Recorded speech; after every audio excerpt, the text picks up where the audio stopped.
আসসালামু আলাইকুম। স্বাগত জানাচ্ছি খেলাধুলার আপডেট নিউজ ট্রেন ক্রিকেটে।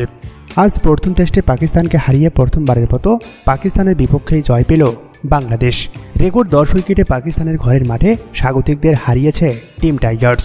শেষ দিনে রাওয়ালপিন্ডিতে এভাবে ঘুরে যাবে বাংলাদেশ তা কেউ হয়তো কল্পনাই করেননি।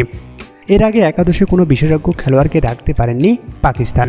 এটা তাদের সবচেয়ে বড় ভুল, যার ফলে 10 উইকেটের বিশাল ব্যবধানে হারতে হয় বাংলাদেশের কাছে। পাকিস্তানের বিপক্ষে প্রথম টেস্ট জিতে ইতিহাসে নতুন রেকর্ড গড়ল বাংলাদেশ। শেষ দিনে বাংলাদেশের শুরুটা ছিল দুর্দান্ত। আগামী 30শে আগস্ট দ্বিতীয় টেস্টে রাওয়ালপিন্ডি ক্রিকেট স্টেডিয়ামে পাকিস্তানের বিপক্ষে নামবে টিম টাইগার্স।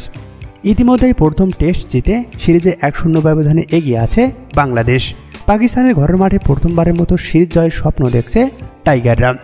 অপরিবর্তিত একাদশ নিয়ে আগামী 30শে আগস্ট পাকিস্তানের বিপক্ষে খেলতে নামবে বাংলাদেশ, এমন ইঙ্গিত দিয়েছেন টাইগার হেড কোচ চান্দিকে হাথুরে সিংহে।